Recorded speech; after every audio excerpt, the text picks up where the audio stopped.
Hello there, and welcome to a PJO Theory. Okay, I have a question for you. In the Percy Jackson and the Olympian series, do you like Luke Castellan? If your answer is yes, then it doesn't matter. If it's no, then it also doesn't matter, because by the end of the video, I believe you will feel the exact same way that I feel about him. So yeah, you may or may not like Luke, but no matter, because I'm finally here to set in stone the true answer to whether or not Luke is deserving of the title hero. Also, there will be some spoilers from the Percy Jackson book series in this video, so if you didn't read the books but you're still interested, then welcome to the party. Alright, you ready? Let's get into this.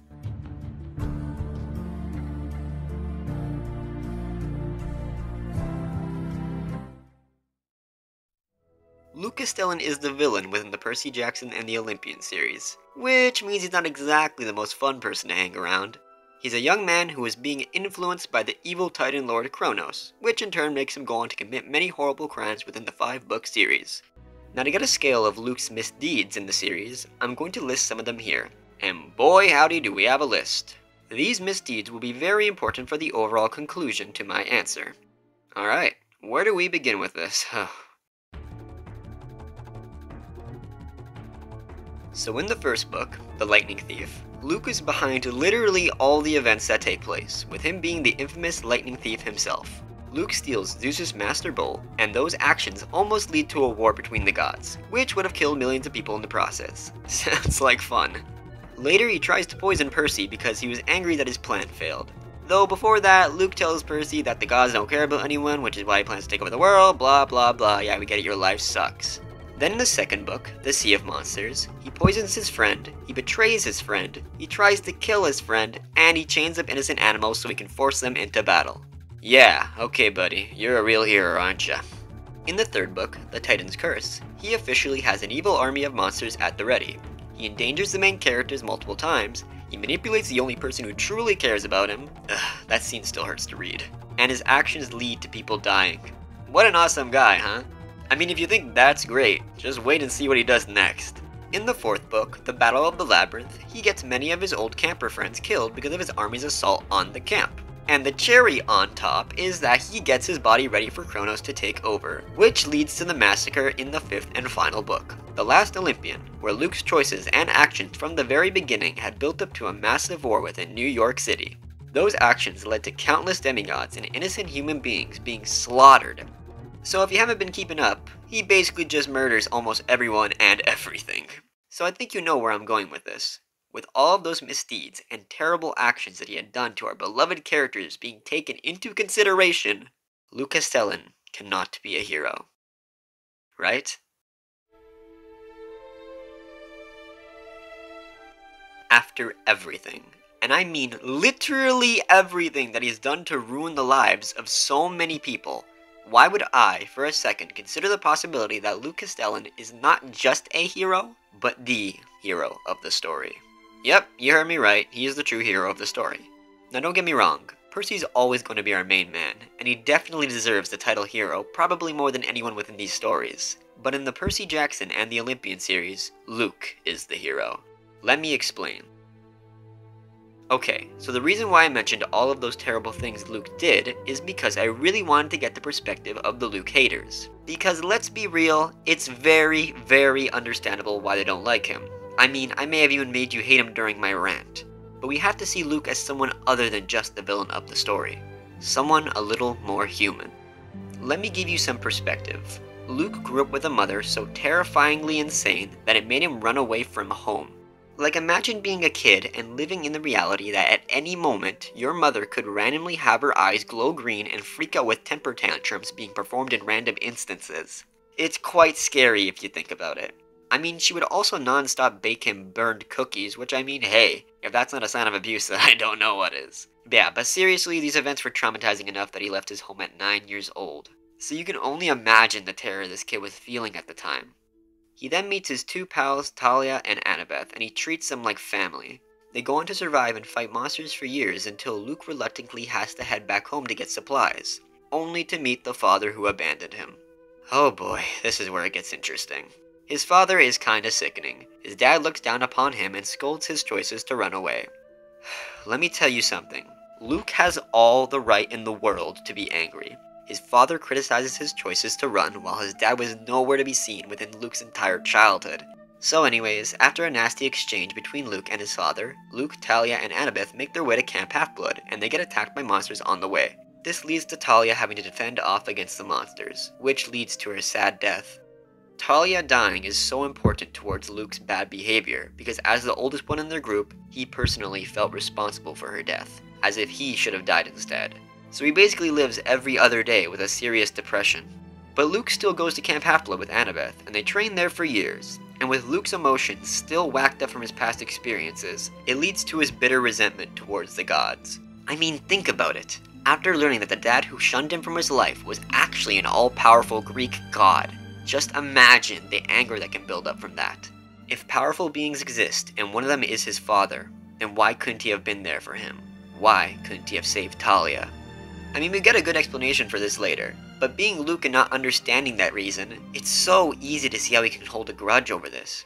Luke's resentment just adds on as he learns that basically every other god could care less about their children, with some kids at the camp never even being claimed by their parents. So now do you see why he followed Kronos' advice? The gods are awful beings, and their actions prove that. Getting rid of them may have been extreme, but don't tell me that you have never made a stupid decision based off your immense negative emotions at a specific time in your life. I mean, we already established that he has many logical reasons to hate the gods, so can you truly and honestly tell me that he wasn't justified with his emotions? Plus, Kronos even promised Luke a new and better world, with all his friends to be living a new and better life within this world. So Luke may have taken the bait, but with his justified emotions, it's really not hard to see why he would grab the fish line full-heartedly. So yeah, but again, his actions throughout the series were awful, and I'm sticking by that, because there were so many horrible things that he did, and saying that it didn't happen is in and of itself an injustice towards his argument. But despite that, I am now going to finally explain why he is the hero within the Percy Jackson and the Olympian series. The actual and legitimate reason why he is a hero and why he is fully deserving of the title is because of the simple fact of him saving the world. But you ask, how is that possible if he planned to kill millions of people? Well, it really all has to do with the build-up within the story. So at the end of the series, Luke dies. He sacrifices himself to kill Kronos inside his possessed body. Percy witnessed his death, and after the final battle was won, Percy had the choice to become a god. He could have been invincible, powerful, and everlasting. It's a trait that so many wish to have. However, Percy declines the offer, and instead, he forces the gods to promise that they will always claim their children, and to give every demigod a chance by bringing them to camp so they can be trained. This speech from Percy would have never happened if Luke had not told Percy on his dying breath to make sure that the gods honor their children. Because it goes to show what can happen if someone feels abandoned by their parents, and abandoned by the world. So all the new kids we see being claimed in the future books, that was because of Luke. The minor gods finally getting cabins at camp for their children, that was again, all thanks to Luke. And I know and I'm aware that he did awful things, but he had good reason for his emotions, and he truly just wanted to change the old systems, because he felt emotionally damaged by it all, and he didn't want anyone else to go through with what he had experienced. Before Luke died, he apologized to his friends. He felt awful for what he did. Yes, he killed people. Many, many people. Yes, he manipulated people. Yes, he did a lot of things that shouldn't have been done. But the fact that Luke truly realized his mistake and he sacrificed himself to fix that mistake proves his change. A person isn't a hero if they aren't willing to sacrifice everything for the sake of others. Luke valued his life. He wanted to live forever within a world that was better and free from corruption, which is why him dying was the only way he could do what was right and prove himself. Because in the end, Luke changed the world for the better, and he left the future into the hands of the demigods who also believed in a world where no demigod was left behind.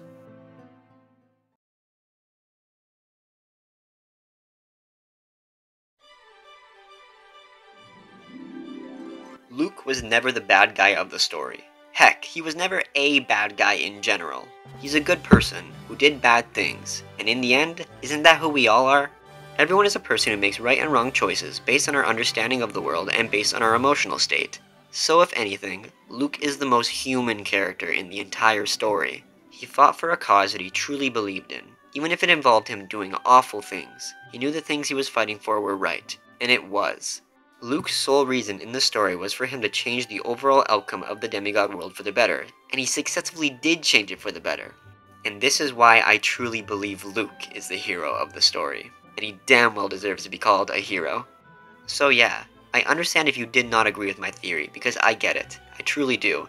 His actions were horrible, and in many people's eyes, those bad choices weren't enough for him to not ever be a hero. But I do hope that my explanation at the very least gave you a different perspective on the character Luke Castellan, who we call the villain of the Percy Jackson and the Olympian series. Side note, if you finished this video still not believing Luke is a hero, then I got one last bit of textual evidence to prove that he is no doubt a hero. So overall, Luke can't not be a hero, because the Great Prophecy itself mentions Luke as being a hero within the line, "The hero's soul, cursed blade shall reap." And in the series, we learn that the hero in that line is about Luke himself. And we know that prophecies are always 100% accurate within these series, so automatically, Luke was destined to be a hero, which in and of itself makes him a hero. So yeah, sorry not sorry Luke haters, he's a hero. Prophecies don't lie! Anyways, stay awesome and thank you for watching.